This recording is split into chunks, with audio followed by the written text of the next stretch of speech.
here today.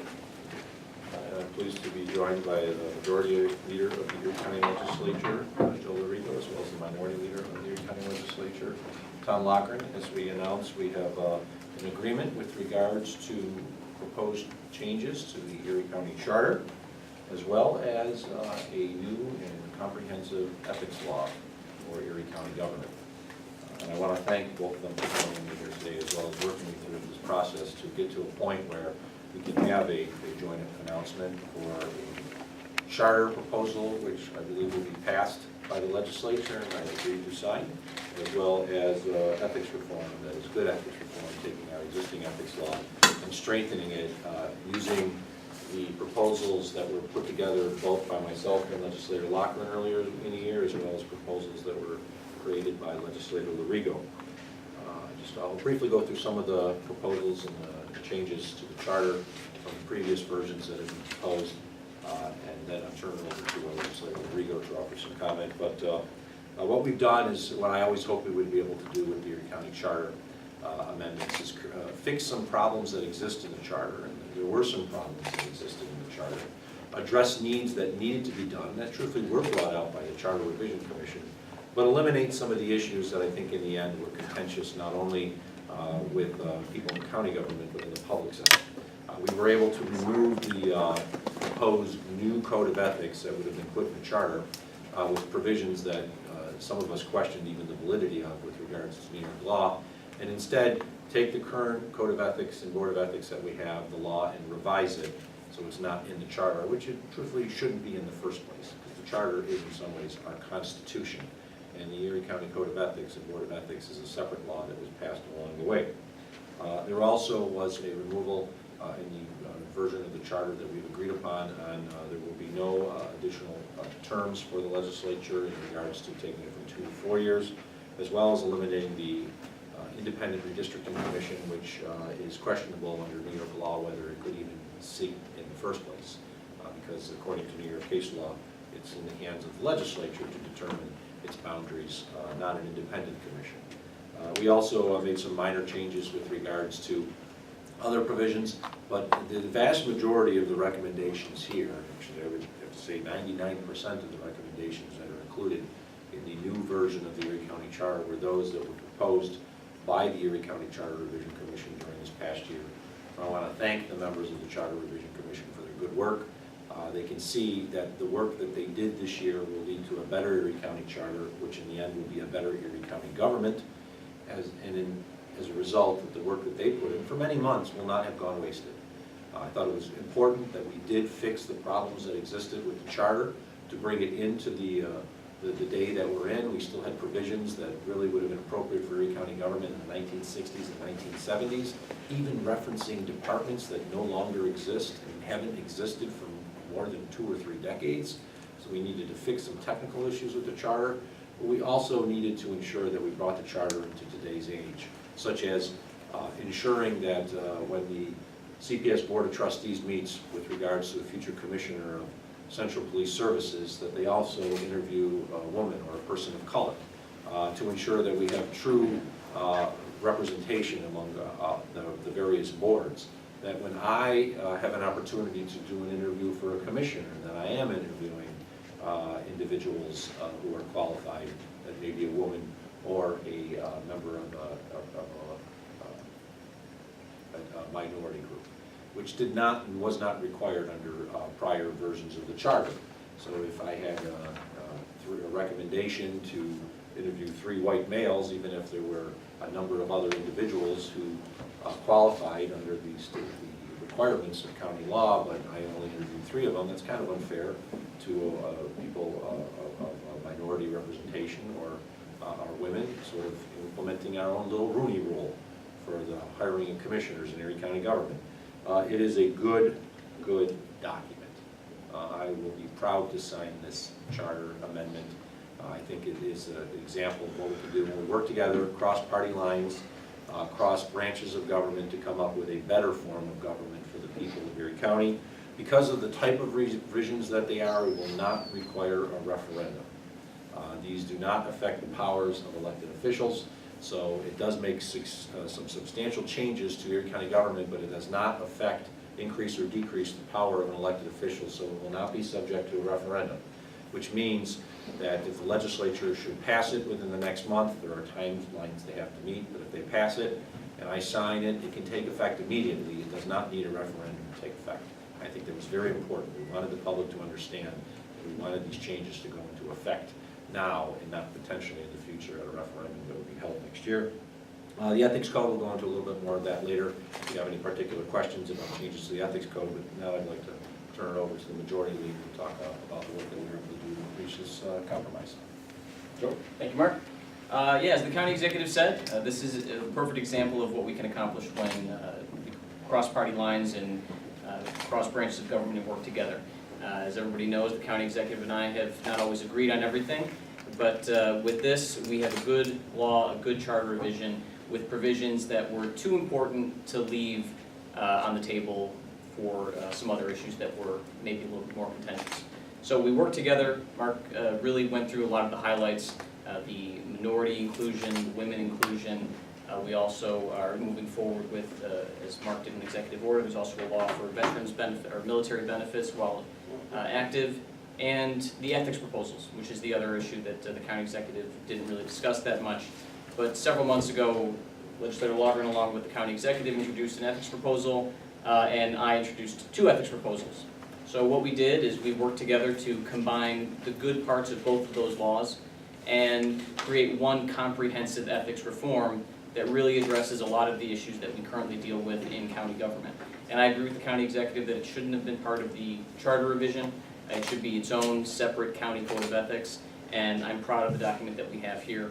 It covers a lot of ground. There are some ideas that were in there that the county executive and Legislator Logren put in that I hadn't really considered when I did mine. And also we create a much better level of transparency when it comes to family members, donations, gifts, things like that, and the way county government and all government work within here in Erie County. I don't know if Legislator Logren has any comments he'd like to make. Sure. First of all, I'd like to commend our county executive for providing the leadership to bring us together. Majority Leader Lorigo. You know, this was a rough road getting there, but I think that these are reforms that we can all be proud of. Something that concerned me, of major concern, was the extension of the 4-year term. And you know, I asked the county executive to veto this legislation, and I'm glad that he did, because we got to a place now where I think our founding fathers are resting easy. These legislative branches were meant to be accessible and accountable to the public. And I know when I came into this office, this county was experiencing a crisis, and they threw 12 legislators out of office. They couldn't get to the executive branch, but it was a good check on the government. So, you know, I'm very pleased with the charter revisions that we've made, the ethics laws, you know, working closely with the county executive, Majority Leader Lorigo. There's some real teeth into this ethics law. And one of the most significant things that we might want to point out is that there's going to be an executive director to implement these reforms that we have made.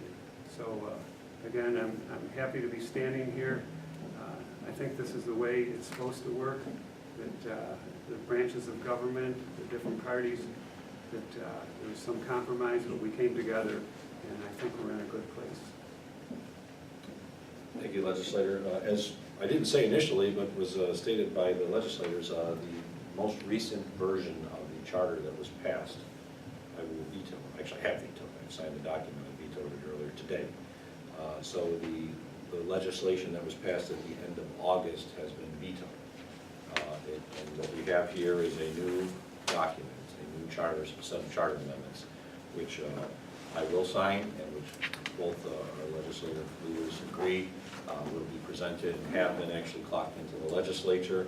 I feel confident, based on the conversations I had, there were sufficient votes in the legislature to pass this reform, and the same thing with the ethics code. the Ethics Code.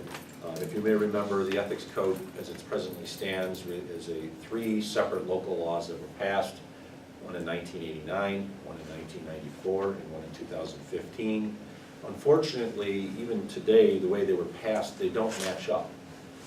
What we're doing is actually repealing all 3 of those laws, taking all the good parts, which is pretty much all of the old code, and just rewriting the code with the new additions that we talked about in regards to just greater transparency, that elected officials will have to identify any family member who is employed by a governmental agency in the 8-county region of Western New York.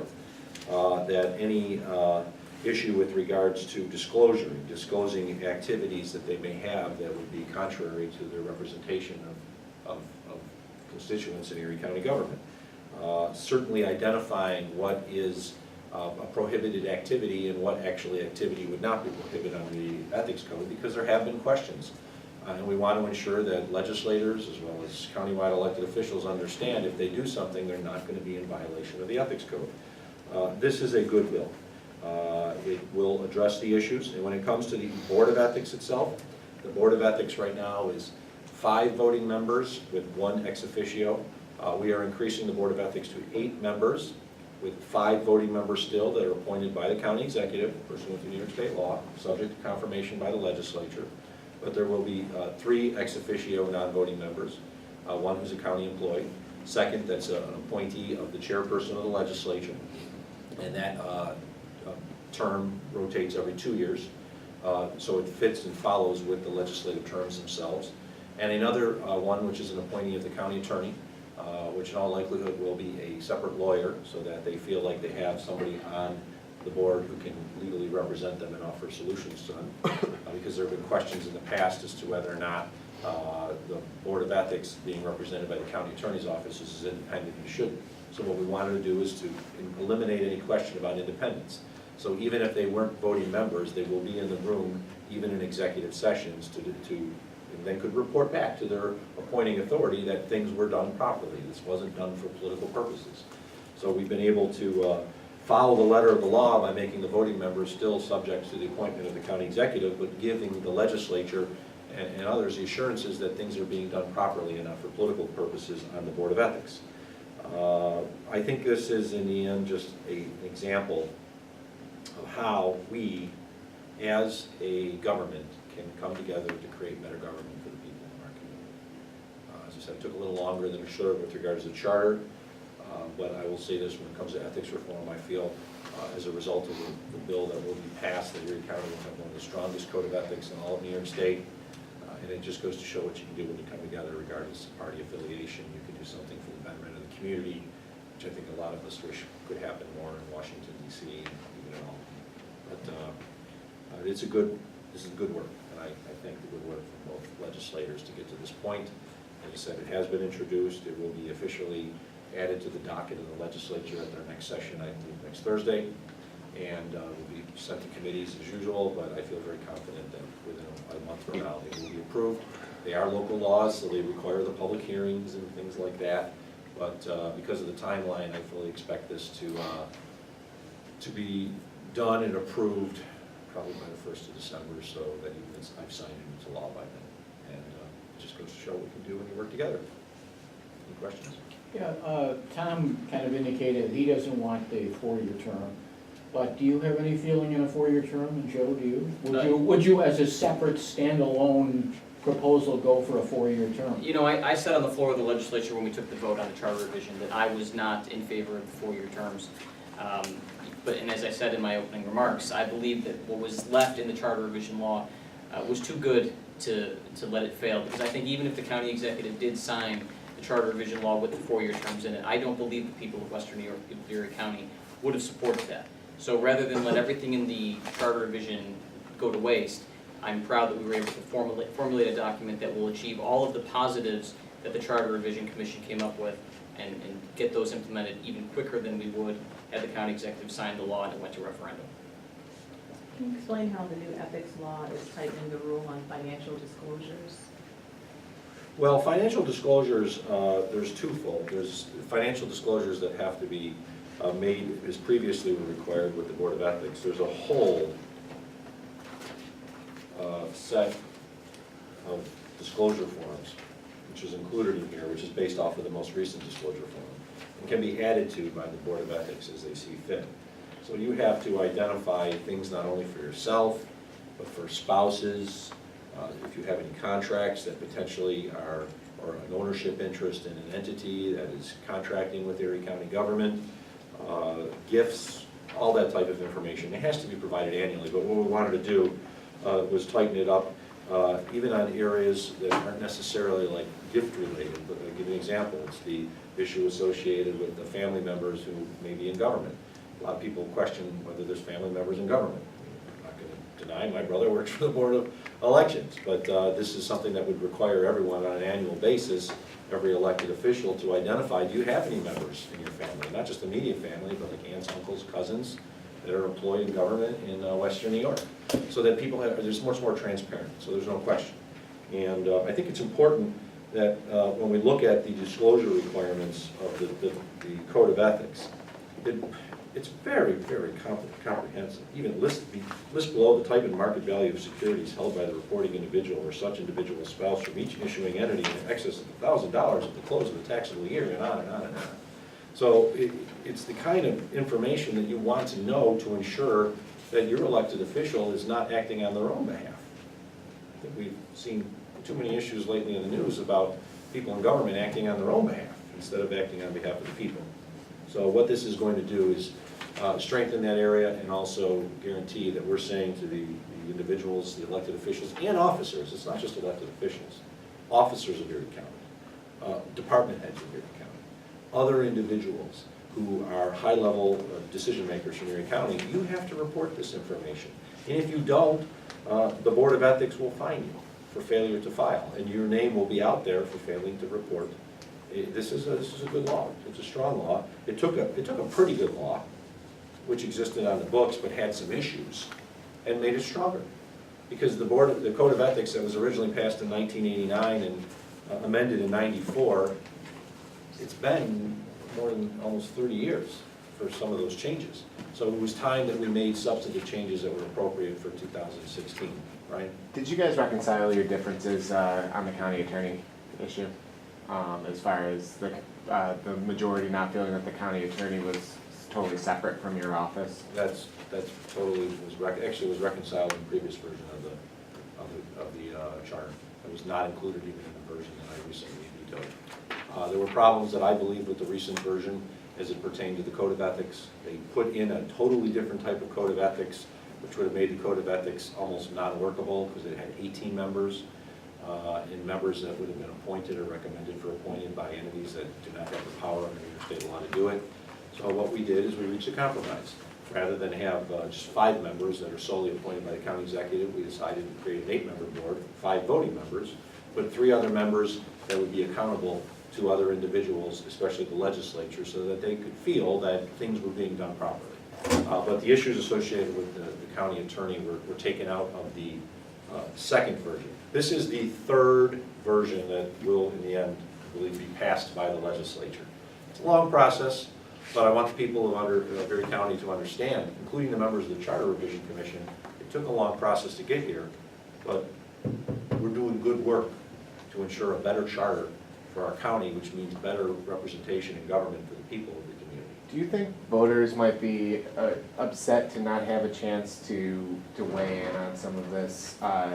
Not to understate a lot of the work that I know needed to be done with the charter that the revision committee did, but a lot of that sexy stuff, the 4-year terms, the independent redistricting, those aren't there, people don't get a chance to vote on it, and that's a lot of what we've reported on over the past couple of months. Well, I will say, when it comes to charter reform and local laws, there are, anytime a local law even increased or decreased the power of an elected official, it's supposed to go to the public.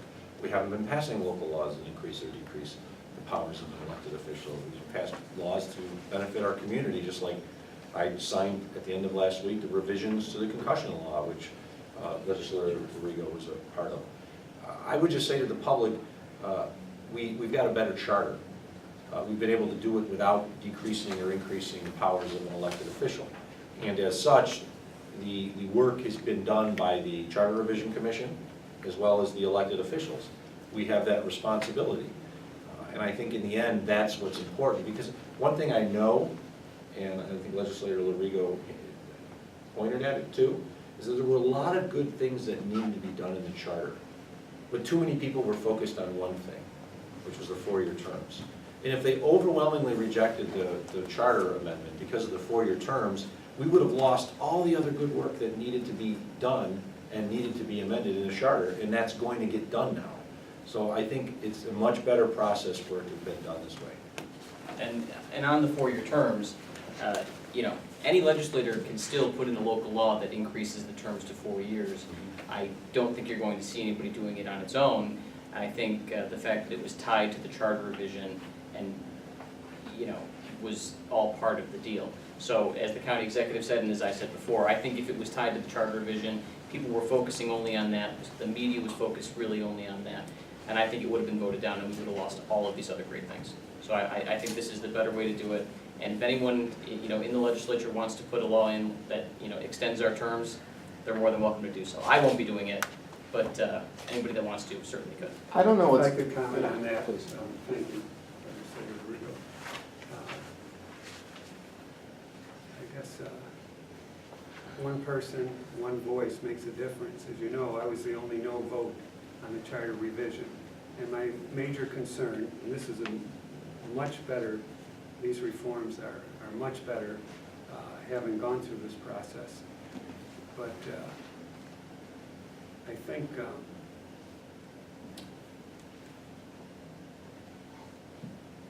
think these reforms have gotten to a place, and I said on the legislative floor, that that put this to referendum. I don't think the voters of this community would have ever approved it, and for the reasons that I stated. Getting here under a financial crisis, throwing 12 legislators out. They couldn't get to the county executive, but midterm, they got a course correction, and you know, that's when Mark, you came in as the controller, 12 new legislators, and I think lessons learned. We've been running a steady ship ever since. Can you guys talk a little bit about what the relationship between the county executive and the county legislature is right now? Publicly, there's been a lot of fighting. I don't know what the relationship is behind closed doors, but you were able to make a compromise on this, which was... Well, certainly, we've been able to, talking to Legislator Lorigo, Legislator Lafferty, of course, we're here today because we communicate. You're never going to agree on everything. I think we know that. We're here today. We also have other issues that we are going to be dealing with in the future that we have not talked about recently. But we'll be communicating on that. I think it's important for the public to understand that, yeah, you don't agree on everything. And yeah, as Joe said, we sometimes have differences in the past, but you got to put that aside because you got to govern. And that's the most important thing. And what we have been able to do in Erie County, there's a reason why, as Tom said, we have studied the ship. We have government that works. We have a government that is really, it's AA rated now for our credit rating, because we have been able to turn things around from where it was in 2005, because you work together. And yeah, sometimes you battle politically, but you work together in the end, because if you don't, you're doing a disservice to the people of the community, and all you gotta do is look at what happened in Washington, D.C., where nothing gets done. So this is an example of calling on the phone, and I called Joe, I said, we need to talk about this. Call other legislators. We sat down, we worked on it, talked to Legislator Logren, we worked on it, and we're here today with a good deal for the people of Erie County. Yeah, I mean, I can speak on that too. You know, if anybody has fought with the county executive in the past 4.5 years more than me, I'd be surprised to see. But the fact remains is we both have an obligation, you know, to our constituents and the residents of Erie County, and this is a good deal. And as I told the county executive from the very beginning, I'm willing to work together with you on certain things. We're not going to agree on everything. That would be, you know, surprising if we did. But, you know, 2 days ago, we sat down for an hour and a half and we hammered through every single section of these laws together. And I want to thank him for that because, you know, I sometimes can't get members of my own caucus to do something like that. So the fact that the county executive took the time to go through it and we hammered out a good, comprehensive, 2 good comprehensive laws is something that, you know, has not happened that often, and I look forward to it happening going forward in the future, because we've shown that we can work together, and I think that can continue. Joe, I'd ask you the same question I ask anybody else. Looking at the ethics law, when a county charter was passed 50 years ago, the stereotype was the husband went to work, the wife stayed home. There were no conflicts because you didn't have two careers, all of this stuff. How do you decide what is enough of a conflict to require disclosure when you may have a couple that lives together with two careers, you may have a husband, you may have a gay couple, you may have, how do you possibly decide what is a disclosurable conflict in the society in which we live? I mean, right now, as the county executive alluded to, it refers to spouses. And I think there are also other family members and members of your household. So, if there are gay couples who are married, that would obviously be included as spouses. In terms of whether, people who are just simply living together, I'm not sure that's not necessarily in there, and that's a good thing to point out, so I appreciate that. But some of the other things in terms of the disclosures of relatives that work for, governmental agencies, that includes immediate family members, parents, brothers, sisters, children, and then first cousins and aunts and uncles. So. This press release refers to restrictions on the legislature's ability to change the salary of county elected officials. To what does that refer? That's the section in there with regards to the amendments that were done. Find the exact section. We made an adjustment with regards to how to determine salary increases for the Salary Review Commission. This was the issue associated with the tax levy versus the tax rate. We actually reported it on it earlier. We wanted people to understand that that was kept in. We didn't eliminate that. I think Okay, people so there's no change from the previous version? No, there isn't, but I think people need to know that we didn't just take that out to try to, we actually kept that in there. The previous versions are pretty much, the removal of the ethics, the elimination of the 4-year terms in the Independent Redistricting Commission, pretty much everything else that was passed and approved is in here. It was those 3 main areas. And as we say, there's some other things that were added that were not included in our prior charters, but I think we're going to create a better form of government. It's as simple as that. And it matters to the people of Erie County, I think, to know that we were able to come together and create a better form of government for our community. Why did you remove the definitions of the legislative districts? Well, the reason being is that they could change in the middle of the term, which is what had happened. It was still referencing 15 legislators. And it actually, since then, we're down to 11. So the legislative districts, if you want to, yeah, it actually saved about 30 pages in the charter. But if you want to get a definition of the legislative districts, you don't need to get it from the charter. All you got to do is go to the Board of Elections, and they'll say, and they'll show you exactly by the street, by the route, where it is. It's the main reason is our charter, and this is a good example of it. Our charter referenced a legislature that was 15 members. It's not a 15-member legislature anymore. It's an 11-member legislature as a result of a charter or a law that was passed. So we needed to fix that, and that's an example of how we fixed it from where it was 10 years before, but had gone untouched because there hadn't been a charter revision since 2006.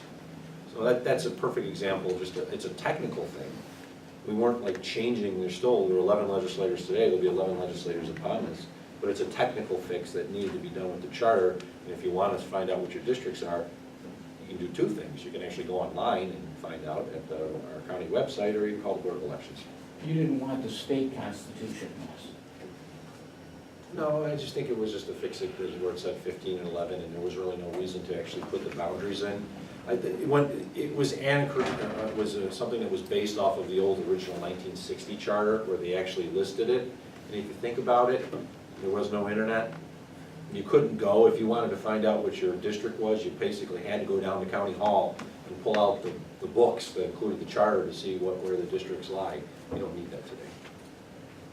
Can you guys do a quick off topic on the 911 meeting this morning? Is there a vote coming up on that? And There's a memorandum of understanding, and I think a vote is coming up, but they agreed, not everybody agrees with the shift changes, but they're going to go forward and see how it works. the issue at hand is that people are just working too long of hours? No, It's a 12-hour shifts to a 4-day week, I think. There were a lot of vacancies for the longest time, and there was forced overtime. That has pretty much been eliminated. But since as a result of that, some of the, we've gone back to our labor relations department to the representatives at CSEA, and they're bringing a vote between them for the members to authorize a 12-hour shift instead of going days, like 5 days, have a 12-hour shift over 4 days, and with a limited amount in the other, to ensure that, 3.5 days, yeah, to ensure that they're working and for better use of the term, in a less stressful environment. Because if you're there 8 hours, it's not that bad to be 4, but it can be pretty wearing on an individual to be there 5 days a week handling these calls for an 8-hour shift. So we were able to, after increasing staff by filling vacancies, reduce the amount of forced overtime that existed. And we still went back to the bargaining unit and said, would you be interested in still doing the 12 hours? And they said, we'll take it to our bargaining unit, and that's where we are today. County Executive, if you can talk about the clearance IDA, you're threatening to sue? I am threatening to sue. We have a policy that exists through all of the IDAs in regards to the adaptive reuse of buildings. And what the clearance IDA has proposed is, and actually authorized and approved, was the demolition of a house and saying that's the adaptive reuse of the property, and therefore it qualifies for a tax break when it wouldn't qualify otherwise. Because the project is a retail project and it's a new apartment complex. We don't incentivize that at ECIDA, and neither does Clarence and neither does Amherst. We all follow the rules now. We're supposed to follow the rules. So this is an example, I believe, of the Clarence IDA trying to skirt the rules by giving a tax break to a project that doesn't qualify. I don't have a problem with the project. It looks like a nice project. It's not an issue with the developer. This is an issue where the Clarence IDA, we're not allowed to do retail projects under state law. This is a retail project with high-end apartments. So instead of saying, well, we're not doing a retail project, we're doing an adaptive reuse project.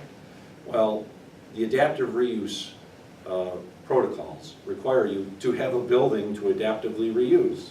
They demolished the building and they're doing a brand new one. It's poppycock, put it mildly. And their To use a attorney- word that I can say publicly.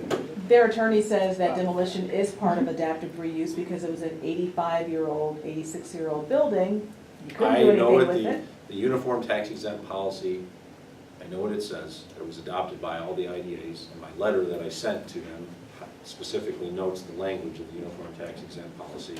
And it does not, and never was intended to include demolition of the entire structure. If they had to take down a wall, I could understand that. If the major building was still around, they took down a wall to create a new gateway entryway. But they demolished the whole structure. They removed the infrastructure base, the substrate, and they just filled it in with brand new dirt. That is not adaptive reuse. And I'm hoping to get a response back from them for my letter that I sent earlier this month. I'm told I'll be getting one. And if they do not reverse the decision, I, as a fiduciary of the people of Erie County, am willing to take them to court, to have the court state that what they did was wrong. And the $100,000 of sales and mortgage tax savings, that the people should get their bang for the buck, which is what every other developer in this region would do. So it looks like it may go that way because their attorney is saying that they're not pulling back on tax breaks. They may. But they're fiduciaries for the entire community, not just the town of Clarence, and right now they're giving away taxes for the city of Buffalo, for all the villages, for all the school districts, all the towns. Because when you give away sales tax, you're giving away sales tax that not just comes to the county of Erie, but would be shared with all of those entities. You're giving away mortgage tax. You're also giving away revenue that would go to the NFTA at a time when it's really strapped. That's wrong. And I'm not going to stand by and allow it to happen, because if they do it on that project, what says we don't do it on every project? And they're saying that if they didn't get the tax breaks, then this project wouldn't be happening. I disagree. I find that hard to believe.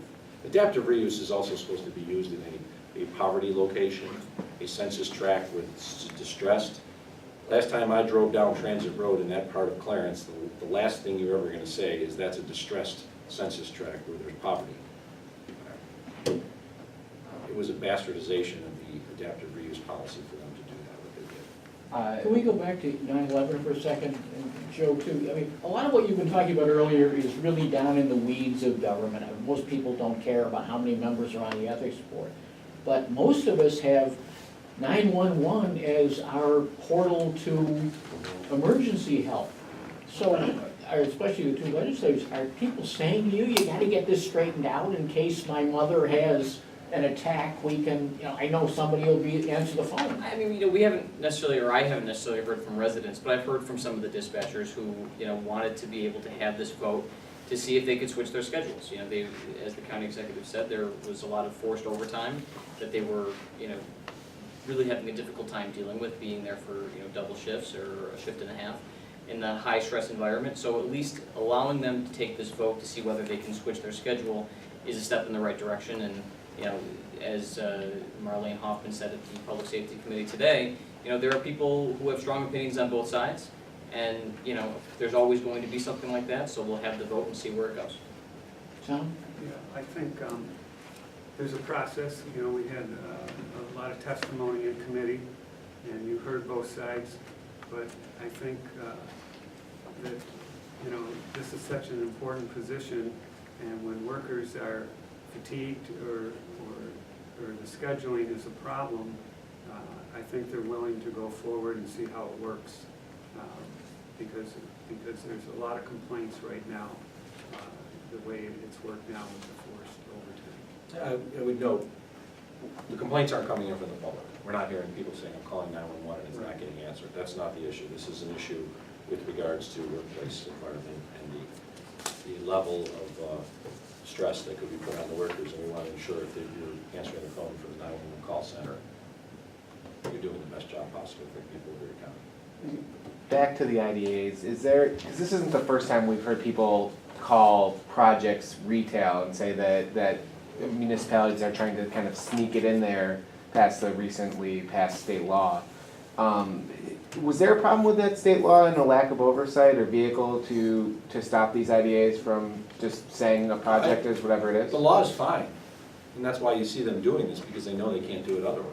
The law's okay. Well, who's overseeing it if you as the county executive have? Well, see, that's it. You have to report back to the state afterwards. The State Authorities Board, you have to report back to the Public Authorities Board, and then they look and see, okay, this project wasn't appropriate. But I'm not gonna wait for that to happen. I'm gonna say, this shouldn't be happening. It's as simple as that. And what I will note is that there've been problems with other IDAs in the past, but the Amherst IDA has changed. They're actually doing good projects. They're not doing these projects anymore. And as long as the Clearance IDA continues to do this kind of stuff, I'm gonna call them out. Same thing with Lancaster or Hamburg. If they do bad projects that are violating the law, I'm gonna call them out. And if I have to, I will sue, because they're taking money away from the public. It's as simple as that. Mark, this is kind of a big picture question, because I know compared to some other elected leaders around here, the contribution you got from Louis Simonelli was relatively small, I think, about $1,000. One contribution. But a lot of the local leaders here are saying that if convicted or even ahead of this going to court, that they're giving that money to charity. The governor, meanwhile, is setting it aside, and the reason he says he's doing it is because people may need to get paid back. The U.S. attorney might require, if there's a conviction, that people get paid back. Well, Do you think people should be donating the money to charity? First off, I've said, if convicted or he pleads guilty, we will donate it. But in the meantime, everyone's presumed innocent.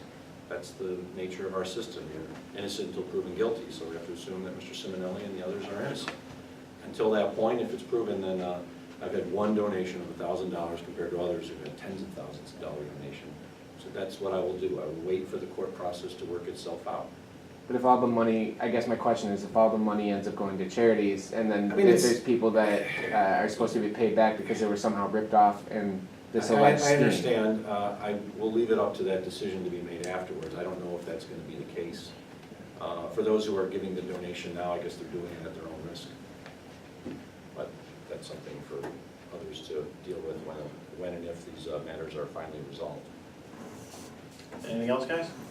All right, thank you. Thank you. Thank you.